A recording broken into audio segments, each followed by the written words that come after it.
జనసేన అధినేత పవన్ కళ్యాణ్ ప్రత్యేక హోదా కోసం పాదయాత్ర చేయటం బాగానే ఉంది. వామపక్షాలతో కలిసి ఆయన ఆ ఉద్యమంలో పాల్గొన్నట్లయింది. మంచిదే, దాంట్లో మనం తప్పు పట్టాల్సిందేమీ లేదు. ఎందుకంటే గతంలో ఆయన కాకినాడ, అనంతపురం, తిరుపతి ఇటువంటి 2-3 చోట్ల సభలు పెట్టారు. ప్రత్యేక హోదా గురించి గట్టిగానే మాట్లాడిన సందర్భం ఉంది. కాకపోతే ఆ తర్వాత ఇది నా ఒక్కడితోటి అయ్యేది కాదంటూ విడిచిపెట్టేశారు. తదుపరి ఈ మధ్యకాలంలో టీడీపీతోటి సంబంధాలు తెంచుకున్న తర్వాత ఆయన ఒక సవాల్ చేశారు. విపక్ష నేత వైఎస్ఆర్ కాంగ్రెస్ అధినేత జగన్ని అవిశ్వాస తీర్మానం పెట్టమని సవాల్ చేశారు. దానికి జగన్ గారు సై అన్నారు, వెంటనే రెడీ అయిపోయారు. ఇవన్నీ జరిగినాయి.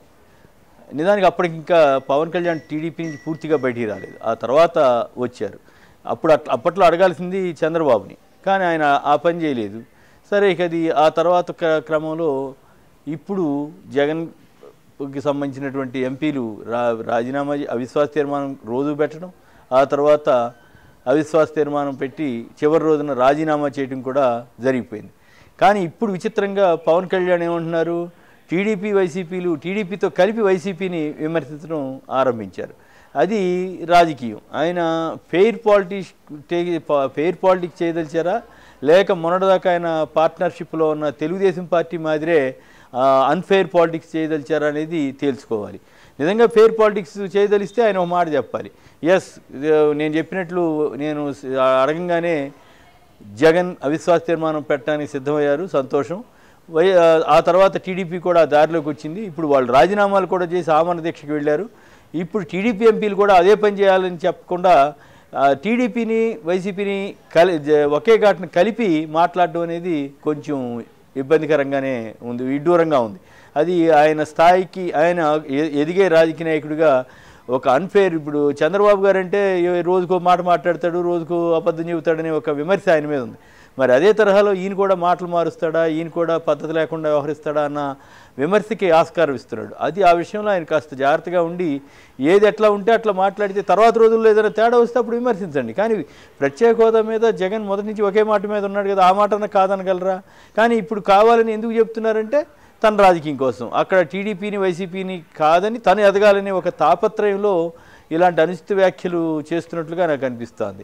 ఎందుకంటే ఆయన ఎదగడం తప్పేం కాదు, ఆయన పార్టీని ఆయన నిర్మాణం చేసుకోవచ్చు, పోటాపోటీగా రాజకీయాల్లోకి ముందుకు రావచ్చు. కానీ ఇక్కడ అన్ఫెయిర్ పాలిటిక్స్ నడిపి పైకి రావాలనుకుంటున్నాడా, ఫెయిర్ పాలిటిక్స్ నడిపి పైకి రావాలనుకుంటున్నాడా అనేది ఆయన తేల్చుకోవాల్సిన అవసరం ఉంది. అందువల్ల ఆయన పాదయాత్ర చేయడాన్ని ఎక్కడా మనం తప్పుపట్టక్కర్లేదు. కానీ ఆయన మాటలు కొద్దిగా స్వరం తప్పుతూ ఉన్నాయి, ఆ స్వరంలో తేడా వస్తూ ఉంది. ఆ స్వరం సరి చేసుకుని మిగతా రాజకీయ నాయకులకు భిన్నంగా ఆయన ఉన్నది ఉన్నట్లు లేదా వాస్తవాలకు తగ్గట్టుగా మాట్లాడితే ఎందుకంటే ఉదాహరణకి ఆయన్ని బీజేపీ ఏజెంట్ అని టీడీపీ వాళ్ళు అంటున్నారు, మరి ఆయన ఒప్పుకుంటాడా? సో కాబట్టి టీడీపీ వాళ్ళు ఏమైనా అనగలరు, అది వేరే విషయం.